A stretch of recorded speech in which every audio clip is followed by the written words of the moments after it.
Hello students, কী অবস্থা তোমাদের? আশা করি তোমরা সবাই ভালো আছো। প্রতিদিন নিয়ে আজকেও আমি তোমাদের সামনে হাজির হয়েছি। আজকে আমি আলোচনা করতে যাচ্ছি তোমরা যারা নবম, দশম এবং এসএসসি পরীক্ষাতে রয়েছ তোমার জন্য অত্যন্ত একটি ইম্পর্টেন্ট ক্লাস। আজকে আমি আলোচনা করব ইংলিশ সেকেন্ড পেপারের কোয়েশ্চেন নম্বর 4 অর্থাৎ রাইট ফ্রম ভার্ব। আজকে আমি আলোচনা করব ঢাকা বোর্ড 2020 সাল এবং সিলেট বোর্ড 2020 সালের যে বোর্ড কোয়েশ্চনটি পরীক্ষায় আসছিল সেই বোর্ড কোয়েশ্চনটি আজকে তোমাদের সামনে আমি আলোচনা করতে যাচ্ছি। তো স্টুডেন্টরা বুঝতে পারতেছো রাইট ফ্রম ভার্ব কতটুকু তোমাদের জন্য গুরুত্বপূর্ণ। তোমরা যদি এই ক্লাসটি পেতে চাও, যদি তোমাদের এইসব ক্লাসগুলো করতে চাও, তোমরা আমার YouTube channel expert all grammar school চ্যানেলটি যদি সাবস্ক্রাইব করে রাখো, দেন তোমরা আমার এই ক্লাসগুলো প্রতিদিন করতে পারবে। তো স্টুডেন্টরা কথা না বাড়িয়ে চলো আমরা ক্লাস পেয়ে যাচ্ছি। দেখো এখানে আমাদের ওয়ার্ড দেওয়া ড্রাইভ মানে চালানো, সলভ সমাধান করা, ক্রিয়েট সৃষ্টি করা, এবং সাফার ভুগা অকার মানে ঘটা, রিচ পৌঁছানো, কজ কারণ, খেয়ারি বহন করা, বায়োলেট শব্দের অর্থ লঙ্ঘন করা, ভঙ্গ করা, গিফট দেওয়া, এগুলো সবগুলো ভার্ব। আমরা সেই ভার্বগুলো আমরা এখানে বসাবো। দেখো traffic jam is a common affair in big সিটিজ of our country. আমার দেশে কি বড় বড় শহরগুলোতে যানজট একটি বড় ধরনের সমস্যা।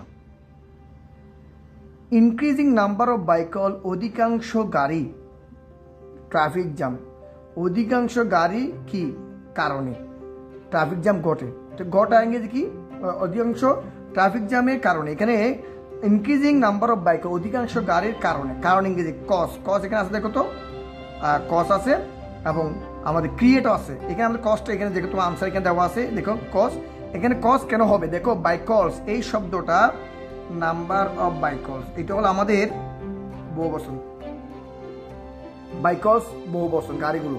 তাহলে এইটার যখন বহুবচন আমাদের সাবজেক্ট হবে সিঙ্গুলার, এই জন্য কোনো পরিবর্তন হবে না।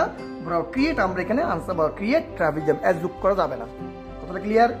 Increasing number of vehicles create traffic jam, অধিকাংশ গাড়ির কারণে কি হয়? যানজট সৃষ্টি হয় বা ঘটে। ক্রিয়েট লিখতে পারো, কজ লিখতে পারো। ক্লিয়ার? মেইনলি প্রধানত ইহা ইন দ্য কনগেস্টেড এরিয়া, যেগুলো জনবহুল এলাকা, কনগেস্টেড মানুষ বেশি, ওই জায়গায় কি হয়? যানজটটা সৃষ্টি হয়। তাহলে সৃষ্টি হয় বা ঘটে, ঘটা ইংরেজি আবার ঘটা ইংরেজি কি? অকার বলতে পারি। মেইনলি ইট অকার, ইহা ঘটে। ইটটা 8%, যখন ইটটা 8% হয় বারবার সাথে আমরা যোগ করবো, ইট অকার্স। দেখো এটা আমি আবার বলতেছি, মেইনলি প্রধানত ইট অকার্স, ইহা গটা ইংরেজি অকার। তাহলে ইট 8% সিঙ্গল নাম্বার, আমি কি লিখবো? বারবার সাথে আসবে যোগ করবে। দেখো ইট অকার্স, ইট কি হবে? অকার্স ইন দ্য কনগেস্টেড এরিয়া, প্রধানত এটা জনবহুল এলাকায় ঘটে। আচ্ছা, ওভারটেকেন টেন্ডেন্সি মানে অতিরিক্ত যুগ প্রবণতা, অলসো ট্রাফিক জ্যাম, অলসো আরও ট্রাফিক জ্যাম ঘটে। ঘটে ইংরেজি কি? কজ। আবার দেখো কজ, তাহলে আমি কজ এখানে পরিবর্তন হবে। দেখো এখানে ট্রাফিক জ্যাম, অধিকাংশ ওভারটেক টেন্ডেন্সি মানে খাড়া একা যাবে, অতিরিক্ত যুগ প্রবণতাও কি করে? ট্রাফিক জ্যাম ঘটে। ঘটে ইংরেজি কজ। এখানে গাড়ির কথা বলা হচ্ছে, এই জন্য আমি কি লিখবো? Overtake tendency is causes, is কি? Also causes. এখানে বারবার সাথে এস বাই যোগ করবো, অথবা ক্রিয়াস লিখতে কিন্তু এস বাই যোগ করতে, কারণ এটা গাড়ি কথা বলা হচ্ছে 8% সিঙ্গল নাম্বার। তাহলে আমি কি লিখবো? ওভারটেকিং টেন্ডেন্সি অলসো কি? Causes traffic jam. C number আমার কি হবে? কজেস ট্রাফিক জ্যাম, অর্থাৎ যানজটের কারণে কি হয়? যেগুলো কি হয় আমাদের অতিরিক্ত যুগ প্রবণতায় কারা খেয়ে যাবে, এইটার জন্য আমাদের সবচেয়ে বেশি ট্রাফিক জ্যাম ঘটে। সাম ড্রাইভার কিছু চালক কি? সাম ড্রাইভার কিছু চালক in the traffic rule, traffic নিয়ম কি করে? ভঙ্গ করে। ভঙ্গ ইংরেজি কি? বায়োলেট। এই দেখো বায়োলেট এখানে আছে, দেখো দেখছো সেই বায়োলেট আমি এখানে হুবহু বসাই দিলাম। কেন জানো? কারণ সাম ড্রাইভার কিছু ড্রাইভার বহুবচন, তাহলে বার হবে সিঙ্গুলার। তাহলে আমি কি লিখবো? বায়োলেট, এখানে কোনো কিছু যোগ করা যাবে না। সাম ড্রাইভার্স বায়োলেট দি ট্রাফিক রুলস, কিছু ড্রাইভার নিয়ম শৃঙ্খলা ভঙ্গ করে। এবং ড্রাইভ কেয়ারলেসলি, অসচেতনভাবে কি চালায়? কেয়ারলেসলি অসচেতনভাবে কি চালায়? গাড়ি চালায়। গাড়ি চালায় ইংরেজি কি? কি? ড্রাইভ। এখন ড্রাইভ এখানে আসে না, এই দেখো ড্রাইভ, দেখছো ড্রাইভ, এটা কোনো পরিবর্তন হবে না। কেন জানো? এখানে আমাদের ট্রাফিক রুলস, ট্রাফিক নিয়ম কারণ একটা না অনেকগুলো, কারা বহন করে যে এখানে তারাই, সাবজেক্ট হলো ট্রাম ড্রাইভার্স, এই জন্য ভার্ব সিঙ্গুলার হবে। এই নামে কি হবে? ড্রাইভ, এটা কোনো পরিবর্তন, অ্যান্ড ড্রাইভ কেয়ারলেসলি, তারা কি অসচেতনভাবে কি চলে, গাড়ি চালায়। ইট গিভ, ইহা দিয়ে থাকে, গিভ এর সাথে দেখো আমি গিভ এখানে লিখলাম কেন দেখো, S give it third person ভার্বের সাথে আসবে এস হবে। ইট give a lot of pain to the people, মানুষকে অনেক কষ্ট দেয়। তো দেবো ইংরেজি গিভ, এন্ড আমরা গিভের সাথে অ্যাস যুক্ত করবো কেন, এটা থার্ড পারসন, এই দেখো এখানে গিভ লিখছি। এরপরে অ্যাম্বুলেন্স পেশেন্ট, অ্যাম্বুলেন্স, এই দেখো এটা তো অ্যাম্বুলেন্স, এটাও নাউন, পেশেন্ট এটাও নাউন।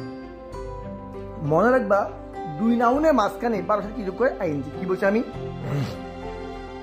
দুই নাউনের মাঝখানে বারোর সাথে কি যোগ করে? আইএনজি।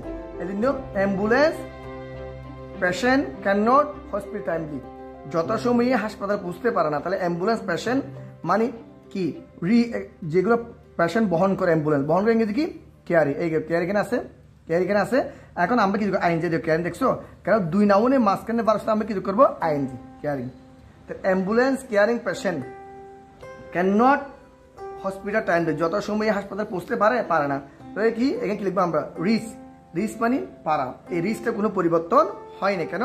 মডেল বারের পরে বার কোনো পরিবর্তন হতে পারে না, তাহলে ক্যান নট কি? রিচ।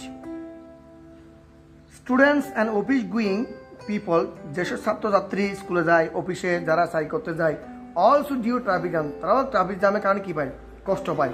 কষ্ট পায় ইংরেজি কি? সাফার। এই দেখো সাফারটা কই এখানে, এই দেখো সাফার।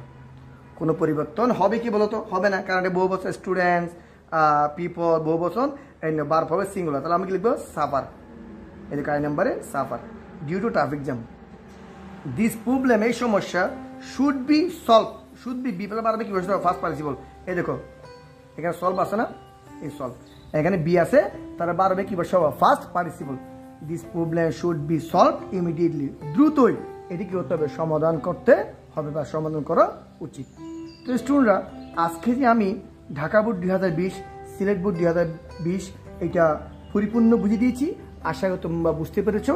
এরপরে যদি তোমাদের কোনো সমস্যা হয় তোমরা আমার কমেন্ট বক্সে লিখতে পারো, আমি এটা দ্রুত সমাধানের চেষ্টা করবো।